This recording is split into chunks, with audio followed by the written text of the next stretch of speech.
Welcome to success classes. आशा करता हूँ कि आप सभी स्वस्थ होंगे और आपकी तैयारी बेहतरीन चल रही होगी।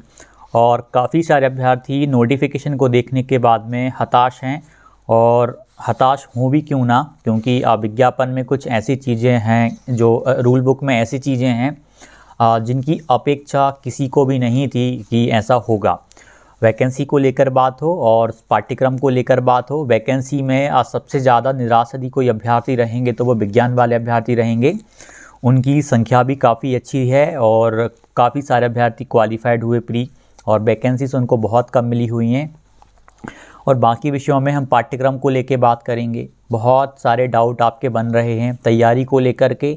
बहुत सारे अभ्यर्थी जो अन्य विषय के हैं वो भी एक तरीके में टूट गए हैं कि तैयारी अब छोड़ दें तो ही बेटर रहेगा।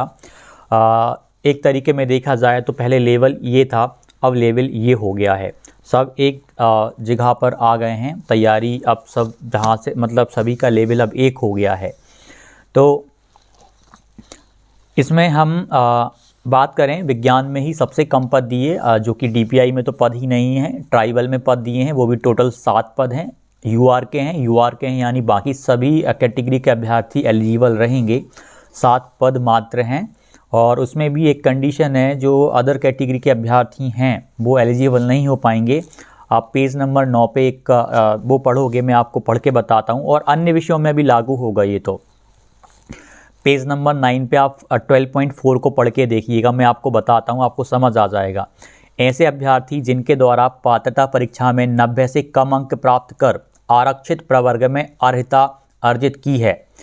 ऐसे अभ्यर्थी जिनके द्वारा पात्रता परीक्षा में 90 से कम अंक 90 से कम अंक प्राप्त कर आरक्षित प्रवर्ग में अर्हता अर्जित की है, मतलब आप अपनी कैटेगरी से ही क्वालिफाइड हो पाए हैं, उनकी अभ्यर्थिता चयन परीक्षा के लिए आरक्षित प्रवर्ग में ही मान्य की होगी।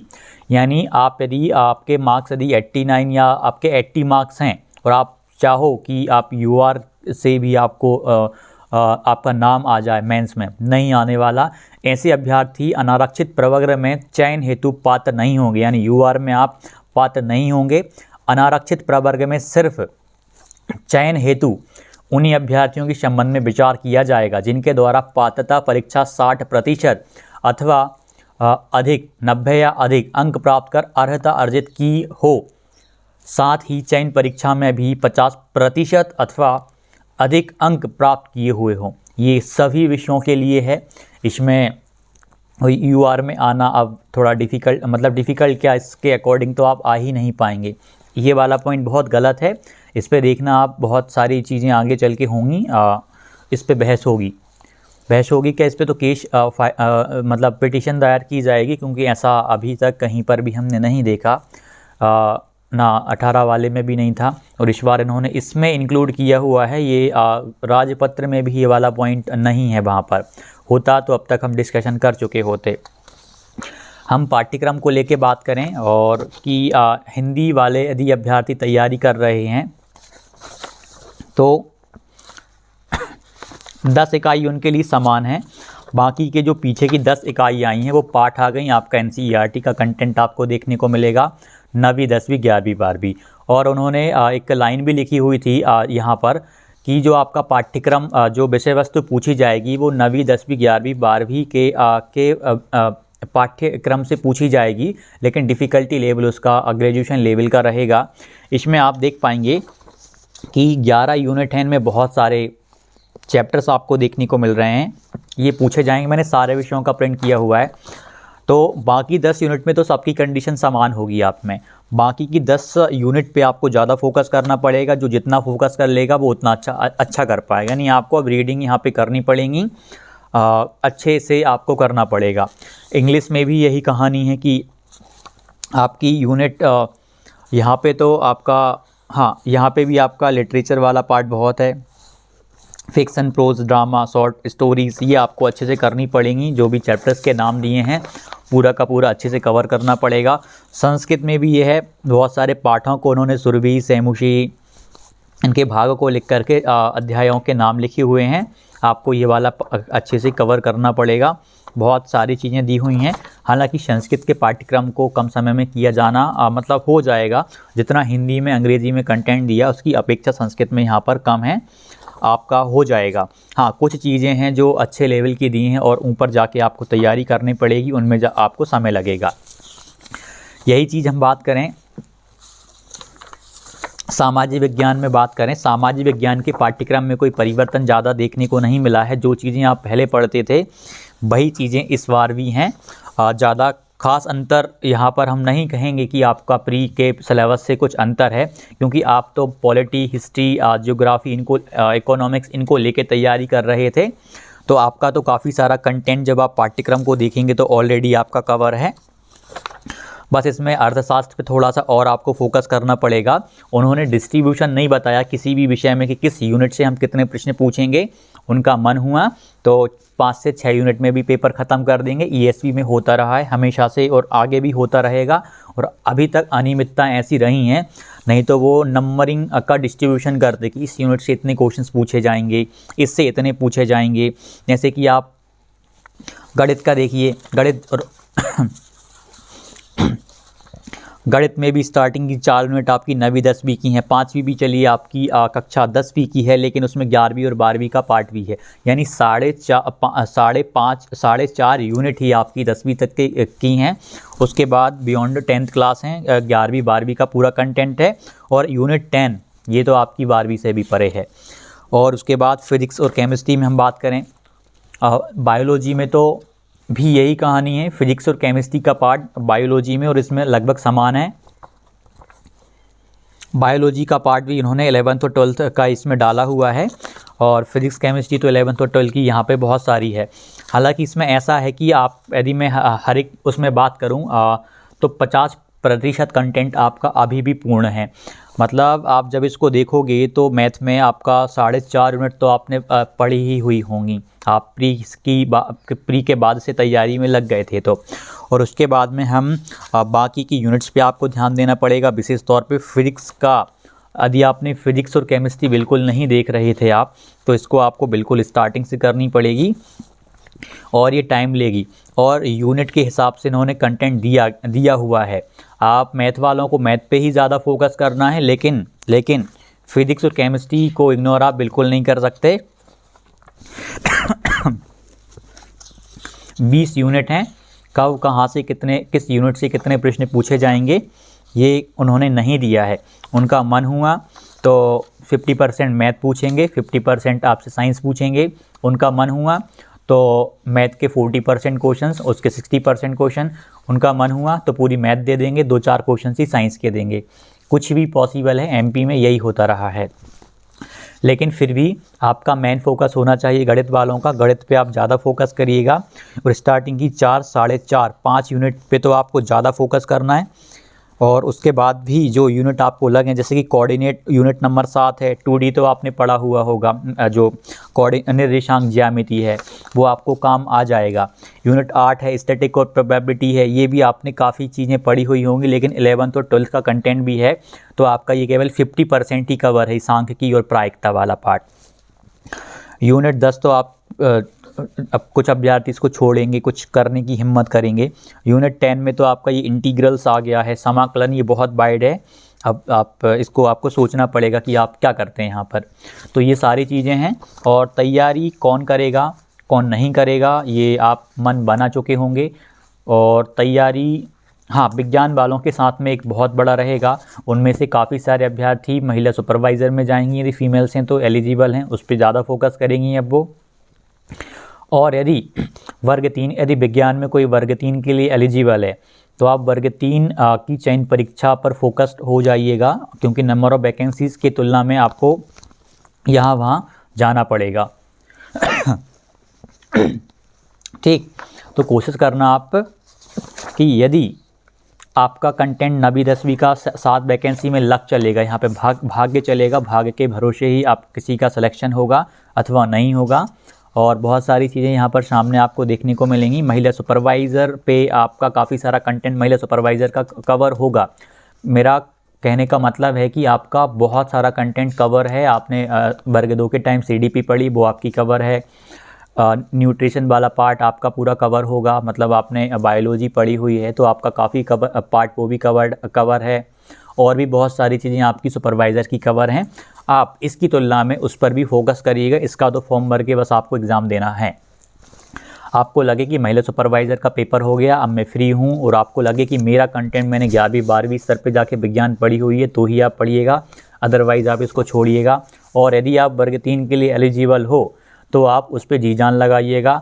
और वर्ग 3 में यदि आप एलिजिबल हो तो उसमें आपको पहली से लेकर 5वीं तक की पाठ्य पुस्तकों का अध्ययन करना है, जो एमपी बोर्ड में बच्चों को पढ़ाई जाती हैं, और उनका अध्ययन आपको गहराई से करना है।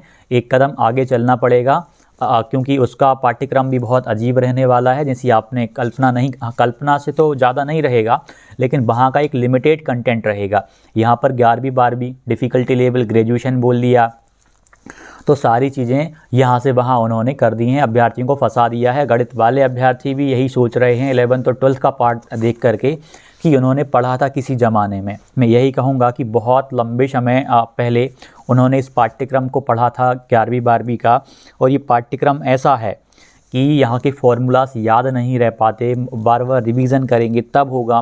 फिर भी फिक्स नहीं है कि हम 1 मिनट के अंदर अंदर उस प्रश्न का उत्तर लेके आ पाएँ। 11th और 12th के मैथ में ट्रिक ही नहीं चलती।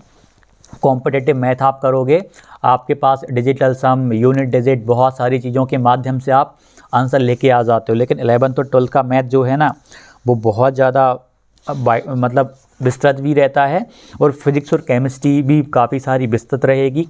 अच्छे लेवल के प्रश्न बनेंगे 11वीं 12वीं से, तो अच्छे लेवल पे जाके आपको कवर तैयारी करनी पड़ेगी। और ऐसा तो है नहीं कि कोई अभ्यर्थी तैयारी छोड़े, तैयारी तो करेंगे, लेकिन विज्ञान वाले थोड़ा सा मतलब एक साइड में जाने की कोशिश करेंगे, उनको करना भी चाहिए।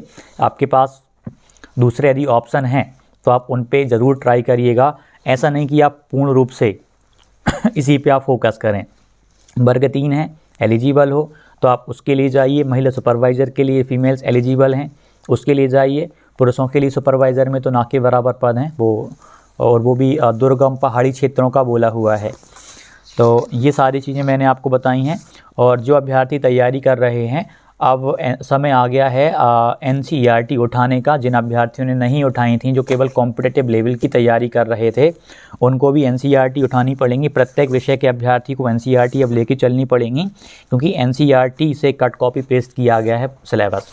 किसी भी विषय का आप देखेंगे तो बहुत सारा पाठ्यक्रम आपको NCERT से कट कॉपी पेस्ट दिखा हुआ मिल जाएगा। खास करके गणित विषय में तो आपको NCERT से ही कट कॉपी पेस्ट किया गया है, तो आपको और अन्य विषयों को भी उन पे अब फोकस करना पड़ेगा। जो अभ्यर्थी सोच रहे थे कि हम NCERT नहीं लेंगे, अब आप लीजिएगा।